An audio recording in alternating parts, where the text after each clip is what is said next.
বাহিরে যে কাঠফাটা রোদ পড়েছে আর এই রোদের মধ্যে ঠান্ডা ঠান্ডা কাঁচা কাঁচা আমের ললি আইসক্রিম বানালাম। কাঁচা আম দিয়ে যাই বানানো হয় না কেন সেটা কিন্তু খেতে অনেক বেশি মজা হয়। আজকে এই কাঁচা আমের যে ললিটা বানিয়েছিলাম এটা খেতে এত বেশি মজা হয়েছিল।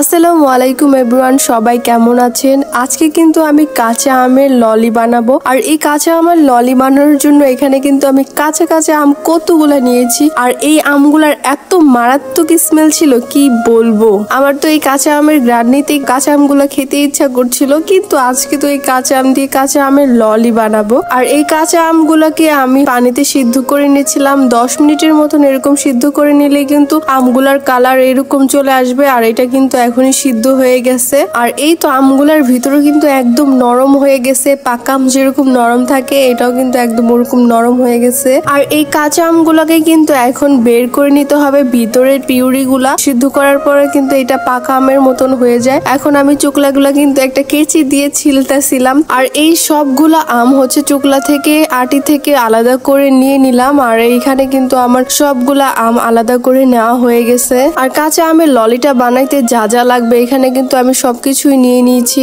প্রথমে একটা ব্লেন্ডারের জগ নিয়ে নিলাম। এর মধ্যে কিন্তু আমের যে পিউরি গুলা বের করেছি ওগুলা দিয়ে দিলাম। তারপর এখানে সচ পাতা, একটা কাঁচা মরিচ, এখানে 1 চামচের মতন বিট লবণ দিলাম, পরিমাণ মতন খাবারের লবণ দিয়ে দিলাম। আর এখানে আমি 2 কাপ চিনি দিয়েছি। যেহেতু আমগুলা একটু টক টক ছিল, আমি চাচ্ছিলাম না যে এত মিষ্টিও হোক আর এত টক হোক, মানে হালকা যেন টক ঝাল একটা মিষ্টি ফ্লেভার আসে না, এরকম হলেই হবে। আর এটাকে একটু ব্লেন্ড করার জন্য কিন্তু এখানে একটু পানিও দিতে হবে। আমি যে কাঁচা আমগুলাকে সিদ্ধ করেছিলাম ওর থেকে একটু পানি এর মধ্যে দিয়ে দিলাম। এক্সট্রা করে আমি এর মধ্যে আর কোনো পানি দিব না। আর এই সব কিছুকে আমি এখন ভালো করে ব্লেন্ডারের জগে নিয়ে এটাকে কিন্তু ভালো মতন ব্লেন্ড করে নিলাম। অনেক আপুরাই আমাকে মেসেঞ্জারে নক করে বলেন যে আপু আপনার স্কিনটা কিভাবে কেয়ার করেন। আমি কিন্তু স্যাফরন গট মিল্ক সোপটা ইউজ করি স্কিনটা ক্লিয়ার করার জন্য। আর এই সোপটা ইউজ করলে স্কিনটা কিন্তু একদম ভিতর থেকে ক্লিন হয়। আর এটার স্মেলটা কিন্তু অনেক বেশি সুন্দর। আর এটা কিন্তু স্কিনটাকে অনেক বেশি ব্রাইট করে। ফেসটাকে ভালো করে ক্লিয়ার করার পরে কিন্তু স্যাফরন বাটার নাইট ক্রিমটা ইউজ করি।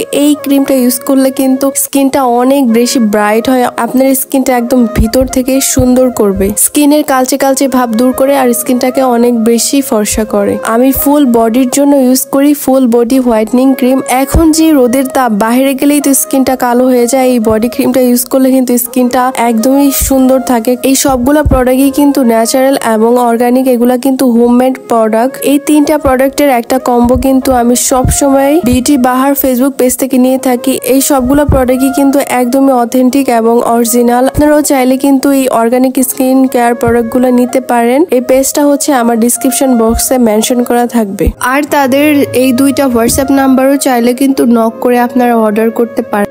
ফাইনালি আমার কিন্তু ব্লেন্ড করা হয়ে গেছে। আর এই পিউরিটা দেখতে কিন্তু একদম কাঁচা কাঁচা আমের মতনই লাগছিল। আর এখন আমি একটা আইসক্রিমের মল্ট নিয়ে নিলাম। এই মল্টের মধ্যে কিন্তু আমি সবগুলো আইসক্রিমের পিউরিগুলা ঢেলে নিলাম। আর আইসক্রিমের মল্টের যে কাঠিগুলা থাকে না সেগুলো আমি দিব না। এখানে আমি অনেক দিন ধরে আইসক্রিম খেয়ে যেই আইসক্রিমের কাঠিগুলা জমিয়েছিলাম, তো আমি সেই কাঠিগুলাই কিন্তু এখানে দিয়ে দিলাম। আইসক্রিমের মল্টের কাঠিগুলা দিলে কেন জানি না আইসক্রিমটা ভালো মতন উঠতে চায় না, এর জন্য আমি এক্সট্রা করে কাঠি দিয়ে দিলাম। আর এখানে কিন্তু আমি এক্সট্রা করে একটা র্যাপিং পেপার দিয়ে দিলাম প্রথমে, এটাকে ভালো করে সেট করার জন্য। তারপরে অল্প অল্প করে একটু একটু করে ছিদ্র করে নিলাম, যেন এখানে ভালো করে আমি ছিদ্রর মধ্যে দিয়ে কাঠিটা বসাতে পারি। এই তো ছিদ্র করা শেষ, এখানে ভালো করে কাঠিটাও সেট আপ করে দিলাম। আর এখন কিন্তু আমার আইসক্রিমটা পুরোপুরি সেট আপ হয়ে গেছে। এটাকে এখন ফ্রিজে রেখে দেবো 5 থেকে 6 ঘন্টার মতন।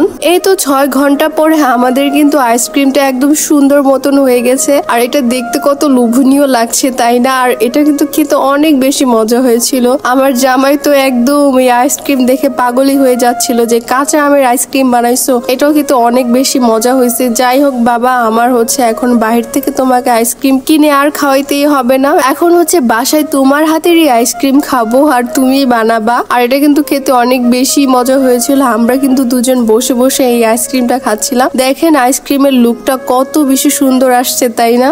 এটা যেহেতু একটা ফ্রুটস আইটেম, এটা কিন্তু অনেক বেশি হেলদি আইসক্রিম। বাসায় যদি বাচ্চা থাকে না, এদেরকে বানায় দিলে এরকম সুন্দর সুন্দর ললি আইসক্রিম তারা কিন্তু একদম মজা করে খাবে। বাইরে থেকে আপনার আর কিনে খাওয়াতে হবে না। এই ছিল আমাদের আজকের ছোট একটি ব্লগ। সবাই অনেক বেশি ভালো থাকবেন। আল্লাহ হাফেজ।